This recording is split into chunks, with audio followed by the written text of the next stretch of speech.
नमस्कार दोस्तों। चलिए बात करते हैं हम अपने जनरल साइंस की सीरीज में नेक्स्ट चैप्टर की। हम बात कर रहे थे फिजिक्स में। इसकी बात कर रहे थे हम बात कर रहे थे फिजिक्स।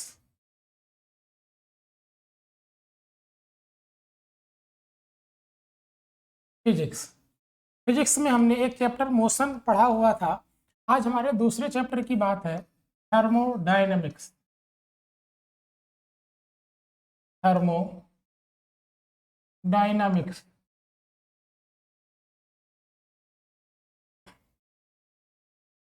ऊष्मागतिकी। ऊष्मा गतिकी इस चैप्टर की बात करते हैं आज। थर्मोडायनेमिक्स में सबसे पहला जो हमारा टॉपिक होगा वो होगा टेम्परेचर स्केल का। सबसे जो पहला टॉपिक होगा वो हमारा होगा टेम्परेचर स्केल का, जिसे हम तापीय पैमाने कहेंगे। तापीय पैमाने। क्लियर? तो अगर बात करें हम स्केल की, पैमानों की, तो पैमाने का मतलब होता है अगर किसी भी क्वांटिटी को मापने के लिए, मेजर करने के लिए जिस भी स्केल का यूज करते हैं, जिस भी पैरामीटर का यूज करते हैं, वही एक स्केल कहलाता है। अब यहाँ पर लगा हुआ है टेम्परेचर स्केल, यानी टेम्परेचर को मेजर करने के लिए जिस भी स्केल का यूज करते हैं, जिस भी पैरामीटर्स का यूज करते हैं, वही सबको हम क्या बोलते हैं? टेम्परेचर स्केल बोलते हैं। तो टेम्परेचर स्केल की अगर बात करें तो टेम्परेचर स्केल में बेसिकली हम kelvin, degree centigrade, degree Fahrenheit, degree Reaumur, बहुत सारे पैरामीटर्स का यूज करते हैं। यहां पर हम तीन पैरामीटर्स, तीन पैमानों की, तीन स्केल्स की बात करेंगे। Kelvin scale, degree centigrade scale और डिग्री फ़ारेनहाइट स्केल। इन तीन की बात करते हैं। इन तीन में सबसे पहली बात, एक हम बेसिक बात समझते हैं। हमने केल्विन के साथ डिग्री नहीं लगाया हुआ है, बाकी इसके साथ भी डिग्री है, इसके साथ भी डिग्री, जितने भी आगे स्केल होंगे हर किसी के साथ डिग्री लगा होगा। क्लियर? चलिए, तो आखिर इस केल्विन के साथ डिग्री क्यों नहीं लगाया जाता है, इसका भी अपना एक कॉन्सेप्ट है। केल्विन जो है ये टेम्परेचर का केल्विन जो है ये टेम्परेचर का एसआई मात्रक है, एसआई यूनिट है। तो टेम्परेचर की एसआई यूनिट क्या है? केल्विन। अब अगर ये एसआई यूनिट टेम्परेचर की है तो केल्विन ही टेम्परेचर का स्टैंडर्ड स्टैंडर्ड स्केल है। टेम्परेचर का स्टैंडर्ड स्केल, मानक पैमाना जिसे हिंदी में कहते हैं, तो टेम्परेचर का स्टैंडर्ड स्केल क्या है? केल्विन है। टेम्परेचर का स्टैंडर्ड स्केल केल्विन है। चलिए, अब हम इन स्केल्स में रिलेशन देखते हैं आपस में कि कैसे हैं।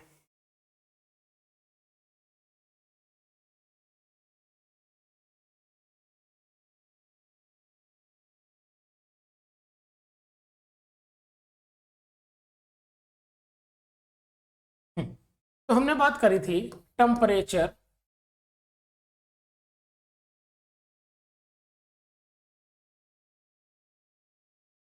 टेम्परेचर स्केल की। चलिए, तो टेम्परेचर स्केल की अगर बात करें तो यहां पर हमने तीन स्केल्स बताई।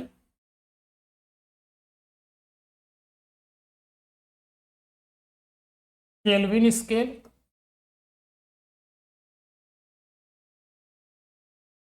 डिग्री सेंटीग्रेड स्केल,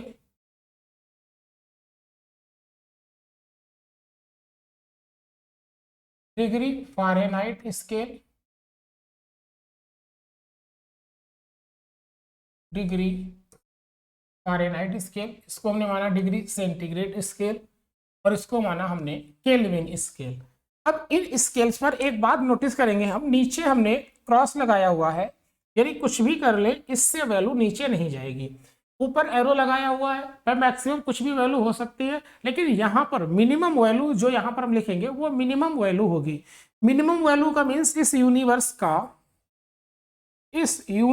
का जो मिनिमम पॉसिबल टेम्परेचर होगा, जो न्यूनतम संभव तापमान होगा, उसे बोलेंगे एब्सोल्यूट जीरो।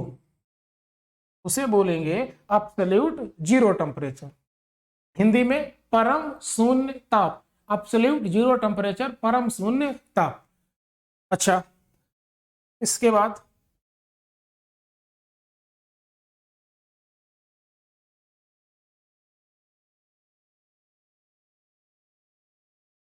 अगर बात करें, यहां पर हम टेम्परेचर लेंगे एक सेम, यहां पर भी सेम, यहां पर भी जो टेम्परेचर लेंगे वो लेंगे हम फ्रीजिंग और melting point of water, freezing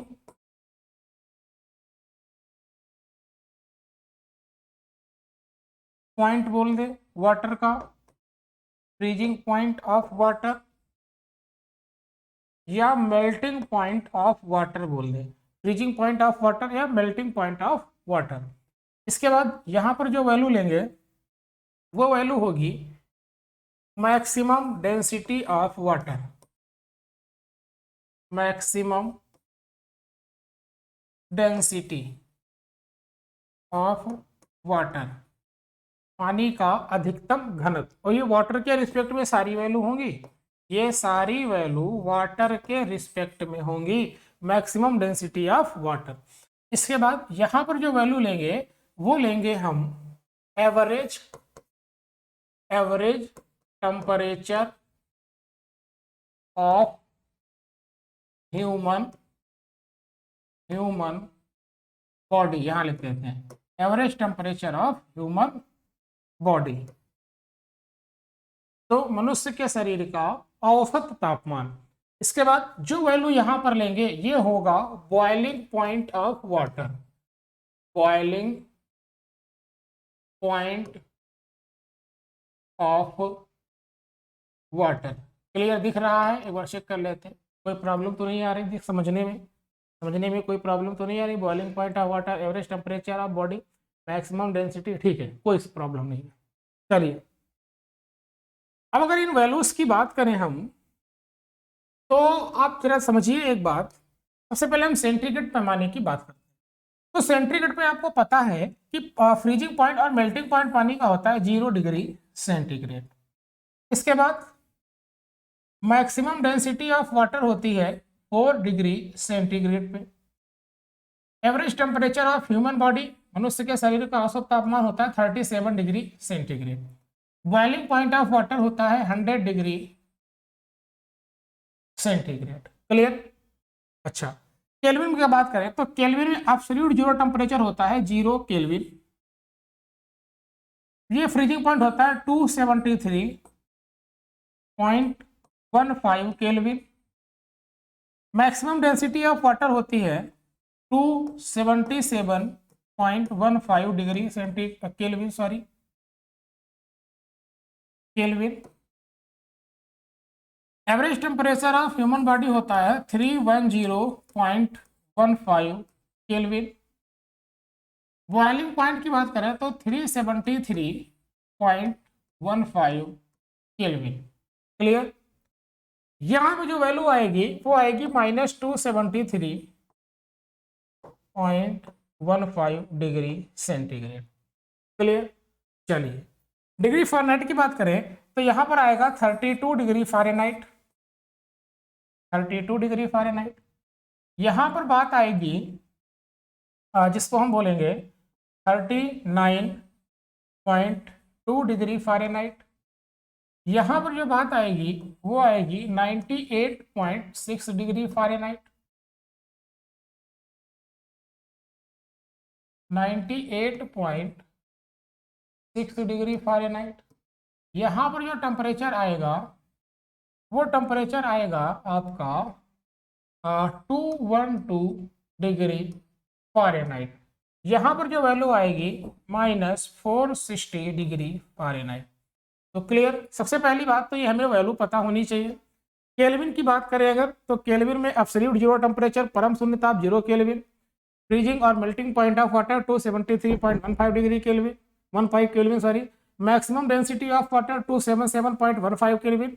average temperature of human body 310.15 kelvin.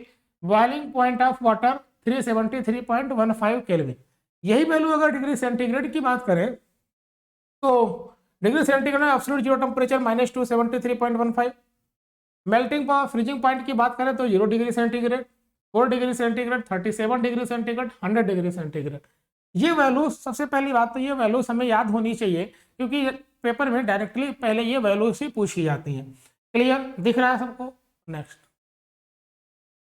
अब इन वैल्यूज में एक फार्मूला बनता है, उस फार्मूले की बात करते हैं। पहले फार्मूले से पहले कुछ चीजें समझते हैं हम। अब जरा एक बात समझ रहे हैं यहाँ पे कि केल्विन में मिनिमम टेम्परेचर, केल्विन में मिनिमम पॉसिबल टेम्परेचर है 0 केल्विन। इसका मतलब ये हुआ कि केल्विन में कुछ भी कर लीजिए, केल्विन में कभी भी वैल्यू, केल्विन में कभी भी वैल्यू निगेटिव नहीं हो सकती क्योंकि मिनिमम कितना है 0। तो सवाल क्वेश्चन यहाँ से ये बनेगा, ऐसा कौन सा पैमाना है, ऐसा कौन सा स्केल है जिसकी वैल्यू कभी भी निगेटिव नहीं हो सकती? तो केल्विन की।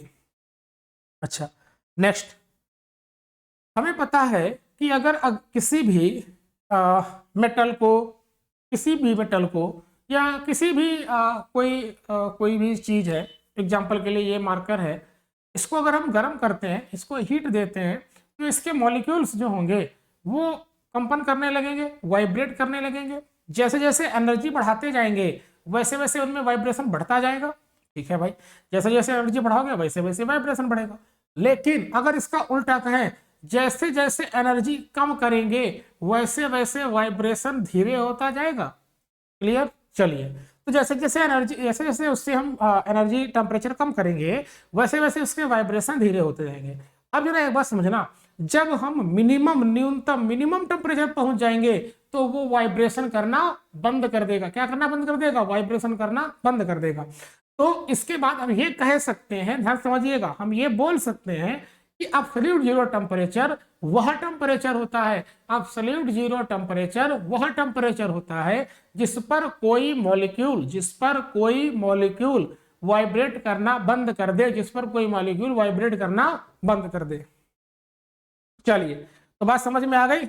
नेक्स्ट, इन पैरामीटर्स में, इन स्केल्स में आपस में एक रिलेशन होता है जो आपने फार्मूला पढ़ा होगा। आखिर वो फार्मूला बनता कैसे है इस पर हम बात करते हैं।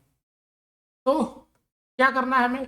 Kelvin minus upon equal two degree centigrade minus upon, अभी यहाँ फार्मूला देखिए कैसे बनता है, डिग्री फ़ारेनहाइट माइनस अपॉन। अब ध्यान समझिएगा, यहाँ पे वो वैल्यू लिखी जाएगी जो केल्विन पैमाने में, केल्विन स्केल में वाटर का मेल्टिंग पॉइंट हो या फ्रीजिंग पॉइंट हो। तो वाटर का मेल्टिंग पॉइंट 273, इसमें वाटर का मेल्टिंग पॉइंट 0, इसमें वाटर का मेल्टिंग पॉइंट 32।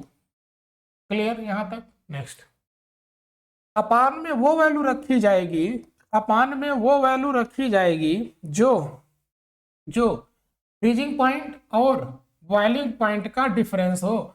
फ्रीजिंग पॉइंट और बॉइलिंग पॉइंट का डिफरेंस यहाँ कितना है? 100, यहाँ कितना है? 100, यहाँ कितना है? 180, कितना है? 180। तो यही वैल्यू रखी जाएगी यहाँ पे। इसमें था 100 डिफरेंस, इसमें था 100 डिफरेंस, इसमें था 180 डिफरेंस। तो यही फार्मूला होता है। क्लियर? बात समझ में आई? तो जो नीचे लिखी हुई वैल्यूज हैं वो है डिफरेंस, दो टेम्परेचर पॉइंट्स के बीच का डिफरेंस है। और उसके बाद जो वैल्यू लिखी हुई है वो ये 273 केल्विन में वाटर का freezing point, melting point, degree centigrade में वाटर का मेल्टिंग पॉइंट, फ़ारेनहाइट में वाटर का मेल्टिंग पॉइंट। तो इनके बीच में जो रिलेशन होता है वो रिलेशन हमने आपको यहाँ पर दिखाया है। इसी रिलेशन पे न्यूमेरिकल बनेंगे, इसी न्यूमेरिकल पे न्यूमेरिकल पूछे जाएंगे। तो उसकी बात करते हैं फार्मूले में कौन कौन से न्यूमेरिकल कैसे बनते हैं। चलिए, सबसे पहला सवाल जो बेसिक है, सब को वैल्यू याद होंगे कि वो टेम्परेचर बताइए जिस पर डिग्री सेंटीग्रेड बराबर होंगे डिग्री फ़ारेनहाइट के, जिस पर डिग्री सेंटीग्रेड बराबर हो डिग्री फ़ारेनहाइट के, ऐसा टेम्परेचर क्या होगा? तो ध्यान से समझिएगा, हमने मान लिया कि वो टेम्परेचर है x, वो टेम्परेचर है x। देखिए ध्यान से, तो हमारे पास फार्मूला है C minus 0 upon 100 is equal to F minus 32 upon 180। 0 से 0 कैंसिल, कैंसिल, ठीक है। ये दोनों इक्वल हैं तो दोनों के प्लेस पे हम x रख सकते हैं, रख सकते हैं। तो x upon 10 is equal to x minus 32 upon 80। Clear. अब क्रॉस मल्टीप्लाई करा ले तो आएगा 18x is equal to 10x minus 320।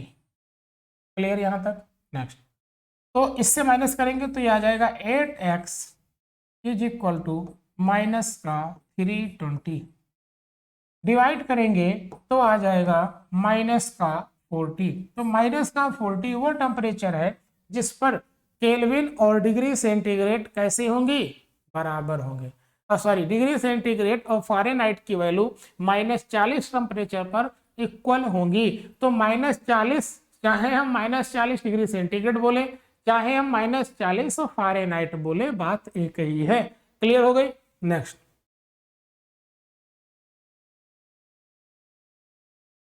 अगर हम बात करें वो टेम्परेचर बताइए जिस पर केल्विन इक्वल हो डिग्री फ़ारेनहाइट के, क्योंकि केल्विन और डिग्री सेंटीग्रेड कभी इक्वल नहीं हो सकते।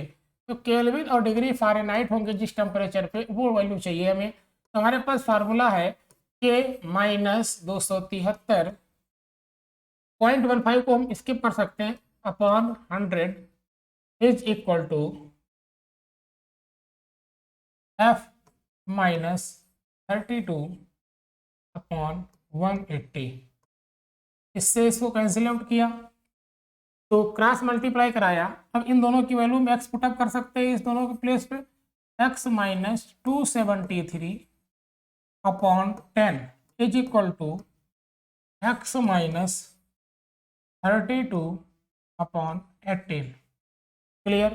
क्रॉस मल्टीप्लाई कराते हैं तो 10x minus 320 is equal to 18x minus 18 into 273, 18 into 273। Clear यहाँ तक। चलिए नेक्स्ट, 18 को इधर ले आएंगे तो ये हो जाएगा माइनस का 8x is equal to minus का 18 इंटू 273 प्लस का 320। क्लियर। चलिए नेक्स्ट, अगर बात करें हम आगे सॉल्व करें इसको तो माइनस का x is equal to 18 into 273 plus 320 upon 8। इसको सॉल्व करेंगे तो 574.25 वैल्यू आएगी। तो 574.25 वो टेम्परेचर है जिस पर केल्विन और फ़ारेनहाइट इक्वल होंगे, जिस पर केल्विन और फ़ारेनहाइट आपस में कैसे होंगे, बराबर होंगे। क्लियर और नॉट। नेक्स्ट, नेक्स्ट क्वेश्चन की बात करें, अगर नेक्स्ट न्यूमेरिकल की बात करें इस पर, तो एक क्वेश्चन है हमारे पास, ध्यान से समझेंगे सब। एक क्वेश्चन है हमारे पास कि हमें किन्हीं दो पॉइंट्स के बीच का, किन्हीं दो पॉइंट के बीच का या किन्हीं दो टेम्परेचर के बीच का जो हमें डिफरेंस दिया गया है, दो टेम्परेचर पॉइंट्स के बीच का हमें डिफरेंस दिया गया है, हमें डिफरेंस दिया गया है, वो दिया गया है मान लिया माइनस का 40।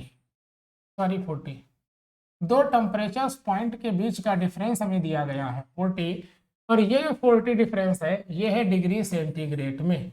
डिग्री सेंटीग्रेड में किन्हीं दो तापमान बिंदुओं के बीच का जो डिफरेंस है वो है 40। अब आपसे पूछा है यही डिफरेंस केल्विन में कितना होगा, और यही डिफरेंस फ़ारेनहाइट, डिग्री फ़ारेनहाइट में कितना होगा। ध्यान दीजिएगा, हमसे डिफरेंस पूछा है। से क्या पूछा है, हमसे डिफरेंस पूछा है। अब ध्यान से समझिएगा, आप फार्मूले में वैल्यू रख के यहाँ नहीं निकालेंगे, क्योंकि ये पर्टिकुलर पॉइंट नहीं दिया गया है, ये पर्टिकुलर पॉइंट नहीं दिया गया है। क्या दिया गया है? ये डिफरेंस दिया गया है। तो अगर डिफरेंस दिया गया है तो हमें डिफरेंस से इक्विवेलेंट कराना पड़ेगा, डिफरेंस से तुलना करानी पड़ेगी। तो जरा ध्यान दीजिएगा, इधर पीछे देखिए जरा, क्या हमने कहा था कि जब 100 इक्वल टू 100 180, यही तो डिफरेंस था नीचे। ध्यान से समझिएगा, जब केल्विन में डिफरेंस 100 का था, पहले केल्विन और सेंटीग्रेड की बात करते हैं। जब केल्विन में डिफरेंस 100 का था, तो केल्विन में भी डिफरेंस, सेंटीग्रेड में भी डिफरेंस कितने का था? 100 का। इस प्रकार यदि जब यहाँ 40 का डिफरेंस होगा तो यहाँ भी 40 का डिफरेंस होगा या नहीं होगा? बताइए, होगा। तो एक आंसर तो निकल के आ गया कि केल्विन में हमारा डिफरेंस कितना होगा। तो केल्विन में जो हमारा डिफरेंस होगा वो होगा हमारा 40 ही होगा। क्लियर बात? नेक्स्ट, अब अगर यहाँ की बात करें, फारेनहाइट की बात करें, तो फारेनहाइट में देखिएगा, जब सेंटीग्रेड और फारेनहाइट की बात करते हैं, जब सेंटीग्रेड में डिफरेंस 100 का था, जब सेंटीग्रेड में डिफरेंस 100 का था, तो फारेनहाइट में डिफरेंस कितने का था? 180 का। इसलिए जब सेंटीग्रेड में डिफरेंस 140 का होगा, तो आप ऐसे कर लीजिए, सॉरी जी, यहाँ पर 10 कर दें। तो जब यहाँ पर 10 का डिफरेंस था, जब यहाँ पर 10 का डिफरेंस था, तो यहाँ 18 का डिफरेंस था। जब यहाँ 40 का डिफरेंस हो जाएगा, देखो कितना मल्टीप्लाई किया, 4, तो 4 मल्टीप्लाई यहाँ भी कराना पड़ेगा, तो 18 इंटू 4 72। तो दोनों आंसर हमारे पास आ गए या नहीं आ गए? तो फारेनहाइट में यही डिफरेंस कितना होगा? 72 का होगा। तो ध्यान दीजिएगा भाई, क्वेश्चन में पूछा क्या था, पता चला वैल्यू निकालने लग जाए आप। बताइए भाई, ये न्यूमेरिकल क्लियर हुआ या नहीं क्लियर हुआ? क्लियर हुआ यहाँ तक? क्वेश्चन समझ में आया? नेक्स्ट, तो हमने कुछ वैल्यू निकाली और उस वैल्यू की बात करी हमने उसको। नेक्स्ट, अगर बात करें आप इसके आगे, टेम्परेचर स्केल में हमने क्या क्या चीजें देखी हैं, इसको हम देख लेते हैं एक बार। टेम्परेचर स्केल में सबसे पहले तो हमने ये वैल्यूज देखी हैं, हमें वैल्यूज याद करनी पड़ेंगी सारी।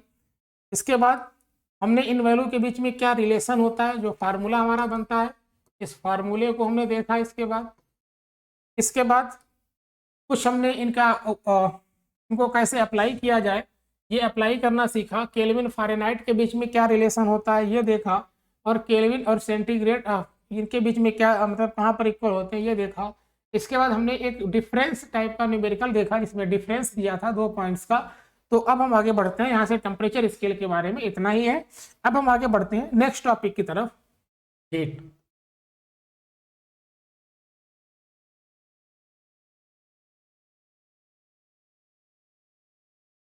देखिए,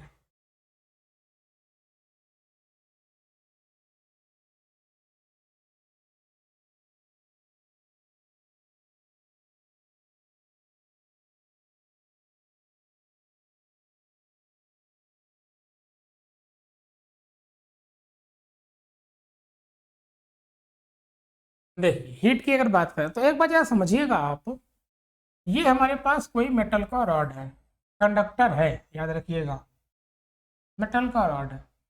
हमने इस हिस्से को गर्म करना चालू कर दिया, जहां पर हमने आग जला दी, इस हिस्से को गर्म करना चालू किया और इस हिस्से पर हम पकड़े हुए हैं। ठीक है, कंडक्टर है, इस हिस्से को गर्म करना चालू किया, इस हिस्से पर हम पकड़े हुए हैं। तो जरा बात ध्यान से देखिएगा, थोड़ी देर बाद क्या होगा, ये हिस्सा गर्म होते होते थोड़ी देर बाद हमारा हाथ जलने लगेगा, थोड़ी देर बाद हमारा हाथ जलने लगेगा। अब या हमने गर्म ये वाला हिस्सा किया था, लेकिन सॉरी सॉरी, एक मिनट, इसको हम ऐसे समझते हैं, देखिए, वो तो ट्रांसफॉर्मेशन हो गया, ऐसे समझते हैं। इसमें ये पानी भरा हुआ है, इस बॉक्स में पानी भरा हुआ है, वाटर। अब जरा ध्यान से समझिएगा, हमने क्या किया, इस वाटर को हीट किया, हीट किया। अब वाटर को हीट किया तो धीरे धीरे करके ये वाटर अपना टेम्परेचर इंक्रीज करेगा, 1 2 3 4 ऐसे बढ़ाएगा। धीरे धीरे करके ये पानी अपना टेम्परेचर इंक्रीज करना शुरू करेगा। तो आप ये बताइए, क्या ये टेम्परेचर इंक्रीज करता ही रहेगा जब तक इसको हीट देंगे? नहीं, एक लिमिट के बाद ये अपने टेम्परेचर को इंक्रीज करना बंद कर देगा, तापमान को बढ़ाना बंद कर देगा। जब तापमान को बढ़ाना बंद कर देगा तो फिर क्या करेगा, ये अपनी स्टेट को चेंज करने लगेगा, स्टेट चेंज हो जाएगी। अब जरा बात समझते हैं। तो हमने देखा कि हीट जो थी वो दो कार्य कर रही थी। तो हीट टू टाइप्स, दो कार्य परफॉर्म करती है। कैसे? एक बार तो हीट ने क्या किया था, टेम्परेचर इंक्रीज किया था या टेम्परेचर चेंज किया था। तो एक बार क्या करती है, टेम्परेचर चेंज करती है, यानी ताप में बदलाव करती है, या तो तापमान में बदलाव करती है। नेक्स्ट, या तो इसने अपनी स्टेट चेंज करी थी। क्या करता है, ये स्टेट में चेंज करता है। स्टेट में चेंज यानी इसको हम बोलते हैं अवस्था परिवर्तन, अवस्था परिवर्तन। तो हीट दो काम करती है। क्या काम करती है, या तो टेम्परेचर में चेंज करती है या तो स्टेट में चेंज करती है। अब जरा बात ध्यान से समझिएगा। जो जो हीट जो हीट टेम्परेचर में चेंज करेगी उसे हम कहेंगे सेंसिबल हीट। क्या कहेंगे, सेंसिबल हीट। इसे हम बोलेंगे संवेदी या संवेदनीय ऊष्मा, संवेदनीय ऊष्मा। क्लियर बात? चलिए, जो हीट स्टेट में चेंज करेगी उस हीट को हम कहेंगे लैटेंट हीट, लैटेंट हीट, जिसे हम कहेंगे गुप्त ऊष्मा। क्लियर हुई बात? अब इसी संवेदी ऊष्मा, इसी सेंसिबल हीट में आपकी आएगी विशिष्ट ऊष्मा कुछ कंडीशन के साथ। कैसे भाई? चलिए, तो हम बात करते हैं सबसे पहले विशिष्ट ऊष्मा की। किसकी बात करते हैं हम बात करते हैं विशिष्ट ऊष्मा, स्पेसिफिक हीट, स्पेसिफिक हीट, इसकी बात करते हैं।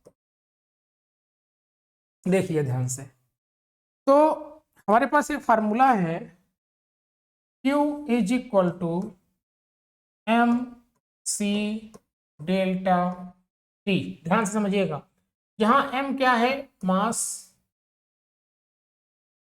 c क्या है, स्पेसिफिक हीट, t क्या है, टेम्परेचर में change, change in temperature, temperature में चेंज। क्लियर? अब जरा बात समझिएगा, यदि मास को हम कर दे 1 kg, डेल्टा टी को कर दें हम 1 केल्विन, तो Q इज इक्वल टू हो जाएगा C, हो जाएगा C। C क्या था, स्पेसिफिक हीट। तो स्पेसिफिक हीट की डेफिनेशन हमारी क्या बनी, किसी लिक्विड का temperature 1 degree centigrade in 1 kelvin increase या चेंज करने के लिए, और उसका मास होना चाहिए 1 किलोग्राम। इसके लिए जो हमें हीट की रिक्वायरमेंट होगी, जो हमें ऊष्मा की आवश्यकता होगी, उसी को हम क्या बोलेंगे, उसी को बोलेंगे स्पेसिफिक हीट या विशिष्ट ऊष्मा। क्लियर हो गई बात? इसकी अगर बात करें, यहां से हम यूनिट निकालें, इसका मात्रक की बात करें, एसआई यूनिट की बात करेंगे, हम बात करेंगे एसआई यूनिट। तो एसआई मात्रक, एसआई यूनिट की बात करें तो ध्यान से समझिएगा, हमें चाहिए सी, हमें चाहिए सी।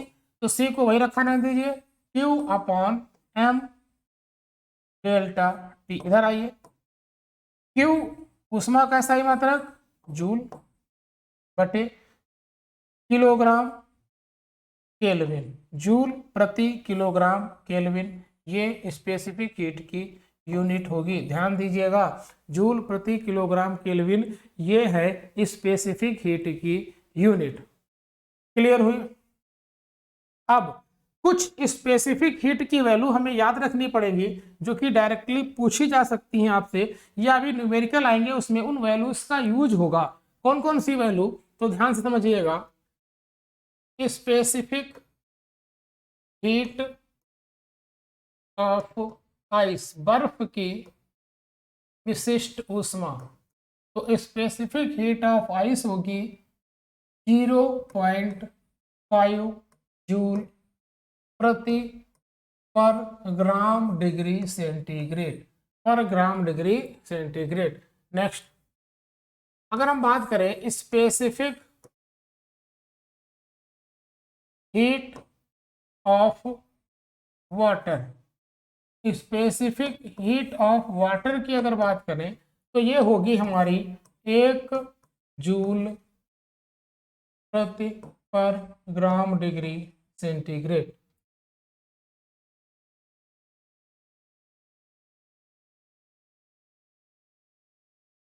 सॉरी, ये कैलोरी में होंगी, आप थोड़ा सा करेक्शन कर लीजिएगा। Calorie, 1.5 calorie, sorry calorie.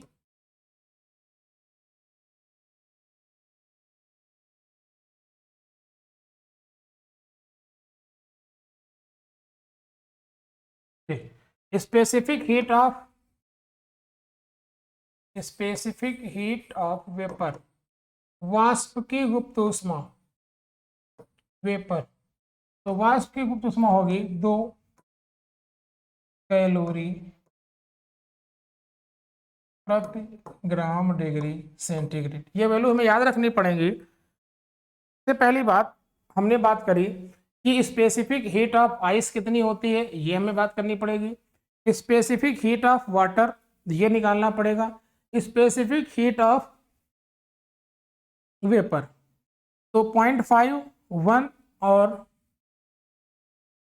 0.5, 1 और 2 कैलोरी। क्लियर हुई बात यहां तक? नेक्स्ट, अब जरा एक बात समझिएगा, हमने ये स्पेसिफिक हीट सी की बात करी। इफ यदि सी ज्यादा है, कोई भी ऐसी वस्तु है, कोई भी ऐसा ऑब्जेक्ट है जिसमें सी ज्यादा है, तो सी ज्यादा का मतलब फार्मूला आप देखिए अपना, Q इक्वल टू होता है एम सी डेल्टा टी। तो अगर सी ज्यादा है तो Q ज्यादा देना पड़ेगा, ध्यान देना पड़ेगा गर्म करने के लिए।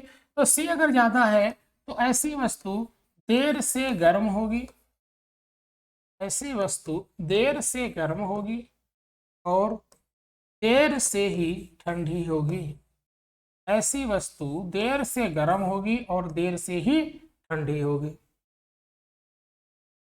एग्जाम्पल, सबसे अच्छा एग्जाम्पल पानी, देर से गर्म होता, ठंडा करना इतना सरल नहीं है, देर से ही ठंडा होता है और देर से ही गर्म होता है।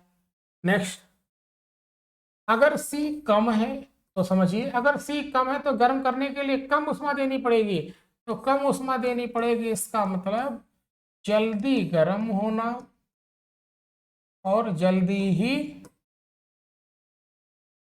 ठंडी हो जाएगी। ऐसी वस्तु जल्दी गर्म होगी, जल्दी ठंडी होगी। इसका एग्जाम्पल है आपका बालू, रेत, स्टील। आपने देखा होगा बहुत जल्दी गर्म होती है, बहुत जल्दी ठंडी होती है। अब समझिएगा, आपसे क्वेश्चन पूछा जाएगा कि रेगिस्तान में रातें अत्यधिक ठंडी तथा दिन अत्यधिक गर्म होते हैं, क्यों?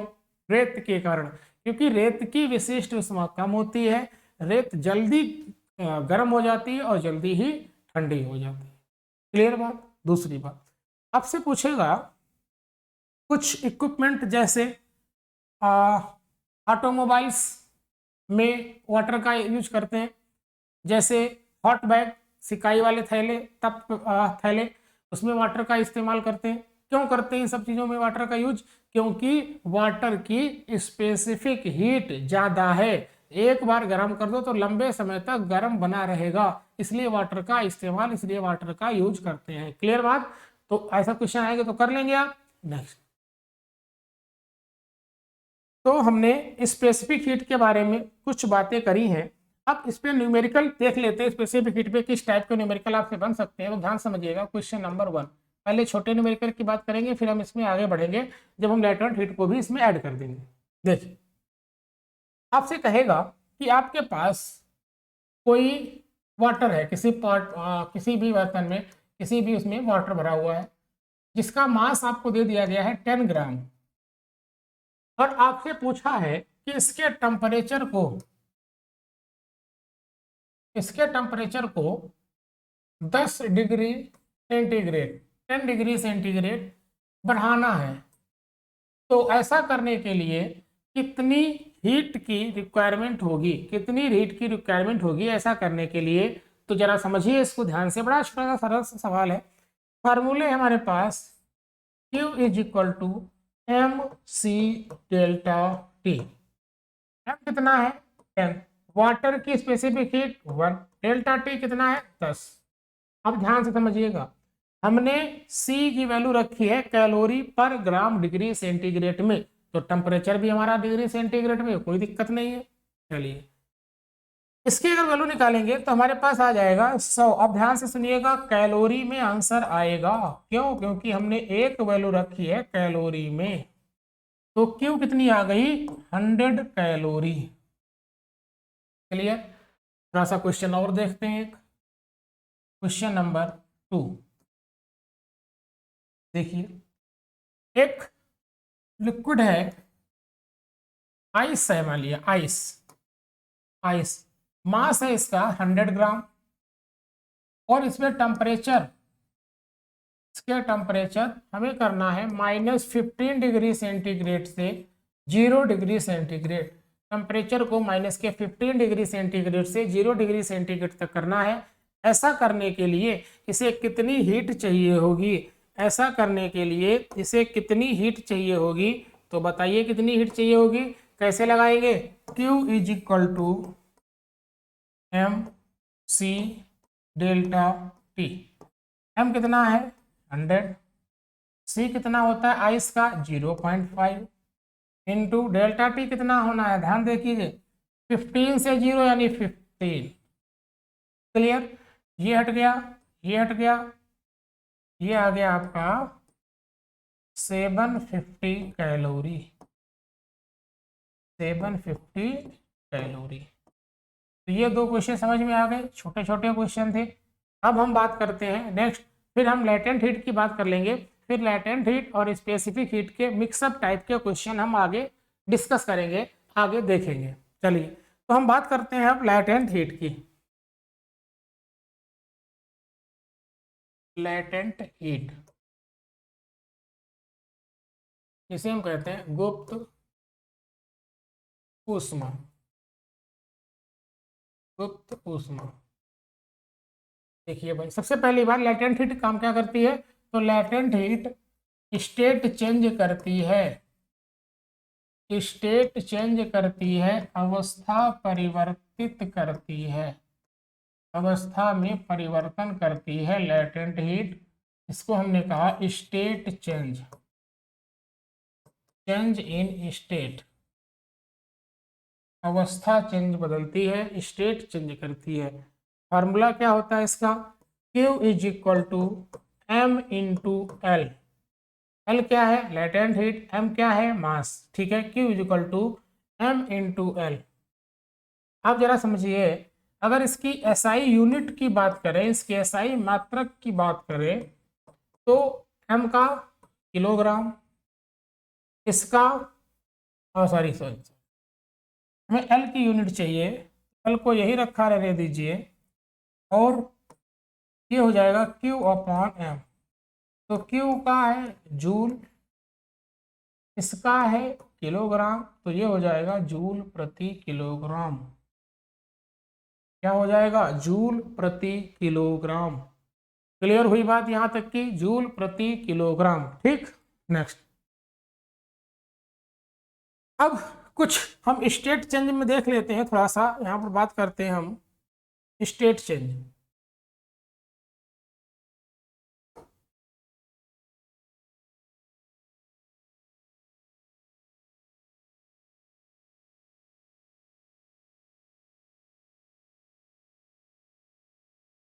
स्टेट चेंज, अवस्था में परिवर्तन। इसको क्या नाम देते हैं? देखिए भाई,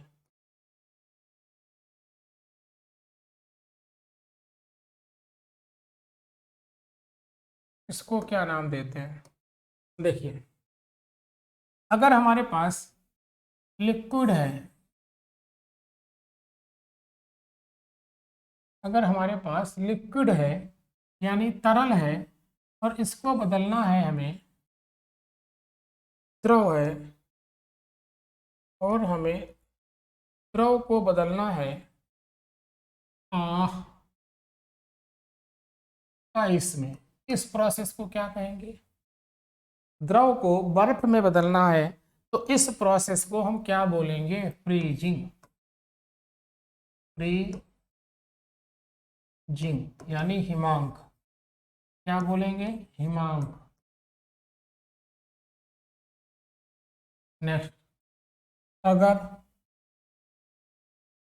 आइस से लिक्विड में आना है, यानी बर्फ से द्रव में आना है, तो इसको हम बोलेंगे मेल्टिंग। मेल्टिंग, गलना, सॉरी फ्रीजिंग है, हिमीकरण। ये हो जाएगा आपका हिमीकरण। हिमीकरण। और ये हो जाएगा आपका मेल्टिंग। मेल्ट होना बोलते हैं, यानी गलना। गलना। क्लियर? नेक्स्ट, अगर हम बात करें लिक्विड से, लिक्विड से गैस, गैस ना लिख के वेपर लिखें तो ज्यादा बढ़िया बात। वेपर यानी द्रव से वाष्प, तो इसे हम क्या बोलेंगे? द्रव से वाष्प, वाष्पीकरण, वेपोराइजेशन। वेपोराइजेशन, वाष्पीकरण। वाष्पीकरण। अगर वेपर से VAPO, VAPO जो भी होती है उस पर VAPOR, VAPOR होती है, से लिक्विड यानी वाष्प से द्रव, तो वेपर से लिक्विड, इसे बोलते हैं कंडेंसेशन। कंडेंसेशन, संघनन। कंडेंसेशन, संघनन। नेक्स्ट,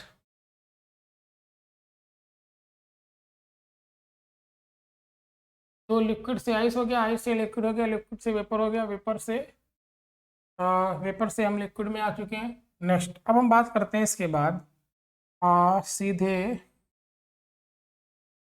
आइस, ओहो सॉरी सॉरी, आप यहाँ पर आइस ना लिख के थोड़ा सा चेंज करते हैं इसको, लिक्विड ना लिख के यहाँ पर आप सॉलिड कर लीजिए। अब ठीक है, सॉलिड, आइस ना लिख के सॉलिड, सॉलिड, सॉलिड, सॉलिड, अब ठीक लगता है सॉलिड। यहाँ पर लिक्विड से वेपर, गैस लिख लीजिए, गैस, वेपर, चलिए वेपर करिए, वेपर ही ठीक है।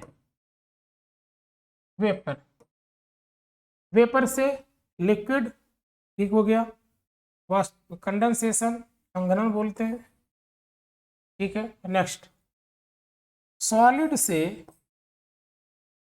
सॉलिड से सीधे वेपर में,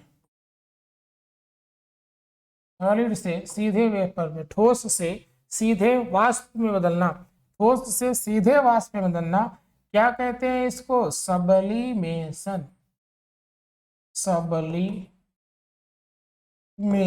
ऊर्ध्वपातन, ऊर्ध्वपातन, ऊर्ध्वपातन। नेक्स्ट, वेपर से सीधे सॉलिड में बदलना, वेपर से सीधे सॉलिड में बदलना, डिपोजिशन, डिपोजिशन जिसे कहते हैं जमाव, डिपोजिशन जिसे कहते हैं जमाव। तो ये कुछ स्टेट्स हैं, लिक्विड से सॉलिड में आना, फ्रीजिंग हिमीकरण, सॉलिड से लिक्विड में जाना, मेल्टिंग गलना, लिक्विड से वेपर में आना, वेपराइजेशन वाष्पीकरण, और वेपर से लिक्विड में आना कंडेंसेशन संघनन, सॉलिड से वेपर में आना सब्लिमेशन ऊर्ध्वपातन जिसे कपूर का उड़ना, वेपर से सॉलिड में आना डिपोजिशन जमाव, जिसका मतलब जिसका एग्जांपल आप ले सकते हो ओले या बर्फ पड़ना। ठीक है, क्लियर यहाँ तक की बात है। तो हमने स्टेट अवस्था में परिवर्तन देख लिया कि इनको नाम क्या देते हैं, अवस्था में परिवर्तन, अवस्था में परिवर्तन। ठीक है, क्लियर हुई यहाँ तक की बात। चलिए आगे बढ़ते हैं। तो हम बात कर रहे थे लैटेंट हीट की, गुप्त ऊष्मा की। तो लैटेंट हीट में हमने क्या कहा था, ये स्टेट चेंज करती है, अवस्था परिवर्तन करने के लिए जिम्मेदार होती है। तो लैटेंट हीट क्या काम करेगी? लैटेंट हीट अवस्था परिवर्तन करती है। चलिए, तो हम थोड़ा सा आगे बढ़ते हैं। तो अगर पानी के रिस्पेक्ट में देखें, वाटर के रिस्पेक्ट में देखें, तो एक स्टेज ऐसी होगी जब वाटर, पहले आइस चेंज होगी वाटर में, पहली स्टेज आइस चेंज होगी वाटर में, बर्फ बदलेगी पानी में। तो क्या होगा, इसको हम बोलेंगे, यहाँ पर जो हीट की रिक्वायर, जो हीट वो होगी उसे हम बोलेंगे, क्या बोलेंगे? Latent heat of, latent heat of melting, यानी गलन की गुप्त ऊष्मा, गलन की गुप्त ऊष्मा। ये कितनी होगी? 80 कैलोरी प्रति ग्राम, यानी 1 ग्राम बर्फ को पिघलने के लिए हमें 80 कैलोरी हीट की रिक्वायरमेंट होगी। यदि हमें वाटर से जाना हो वेपर में, पानी से वाष्प में जाना हो, तो इसे हम कहेंगे latent heat, latent heat of vaporisation, latent heat of vaporisation, PAPORATION, vaporisation, VAPO, RISATION, spelling थोड़ी सी चेक कर लीजिएगा। वेपोराइजेशन जिसे कहेंगे वाष्पीकरण की गुप्त ऊष्मा, वाष्पीकरण